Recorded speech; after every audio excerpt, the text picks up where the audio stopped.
Սահմանադրական դատարանը ավելի քան 2 ամսվա լռությունից հետո այսօր ի վերջո վարույթ ընդունեց ընդդիմադիրների դիմումը, որը վիճարկում է հեծի վերաբերյալ հրատապ կարգով ընդունված օրենքների սահմանադրականությունը։ Ըստ պատգամավոր Արծվիկ Մինասյանի դիմումն ընդունվել է թե Սահմանադրական դատարանի մասին օրենքի, թե դատարանի աշխատակարգի կետերի խախտմամբ։ Ըստ օրենքի բարձր դատարանը 30-օրյա ժամկետում պետք է որոշեր դիմումը վարույթ ընդունել թե ոչ։ Որոշումը դեռ չի հրապարակվել։ Սահմանադրական դատարանի դատավոր Սեդա Սաֆարյանը Ազատությանը միայն կարճ փոխանցեց. իրենք օրենք չեն խախտել։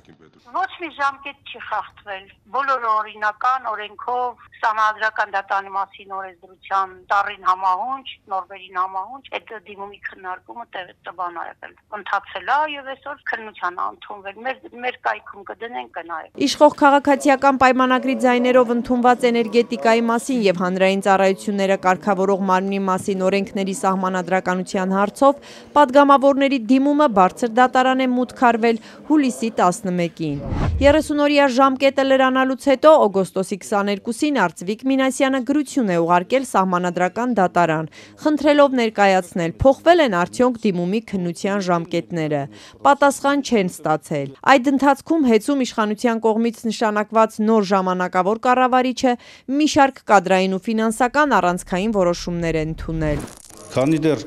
որևէ բացատրություն չկա տրված, իսկ օրենքով եւ աշխատակարգով սահմանված ժամկետները արդեն անցել են,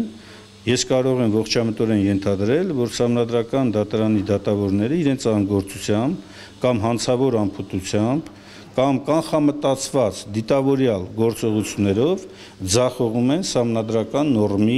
ի կատարածում։ Ընդդիմադիր պատգամավորները Սահմանադրական դատարանին միջնորդել էին նաև կասեցնել օրենքի գործողությունը, մինչև բարձր դատարանը գործով վերջնական որոշում կկայացնի։ Նման որոշում նաև միջազգային արբիտրաժն է կայացրել, որը սակայն կառավարությունը հրաժարվում է կատարել։ Մենք կիրառել ենք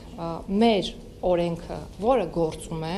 Եվ մինչ գործադիրը անտեսում է հեծի վերաբերյալ միջազգային դատարանի որոշումը, իսկ ներպետական ատյաններում առհասարակ քննությունը չի էլ սկսվել, միջազգային հեղինակավոր վարկանիշային ընկերություններից մեկը Moody's-ը նվազեցրել է Հայաստանի էլեկտրական ցանցեր ընկերության վարկանիշը, հետագա գործունեության կանխատեսումը կայունից դարձնելով բացասական։ Լիահույս եմ, որ հարցը ինչ վերաբերում է այն անորոշությունների հետ, որը կապված է հեծի հետ արագ լուծում կստանա, որի արդյունքում մեր ռեյտինգի նվազեցումը կլինի ու կրի կարճաժամկետ բնույթ, ուստի չեմ կարծում, որ ինքը ինչ-որ երկարաժամկետ ազդեցություններ պետք է ունենա առավել ևս ֆինանսական կայունության վրա։ Չնայած կենտրոնական բանկի նախագահի այս լավատեսությանը, գործակալության մասնագետները նաև կանխատեսում են, որ կառավարության վերջին փոփոխություններից հետո հեծի վարկանիշը առաջիկա 12-18 ամիսներին ըստ ամենայնի չի բարձրանա։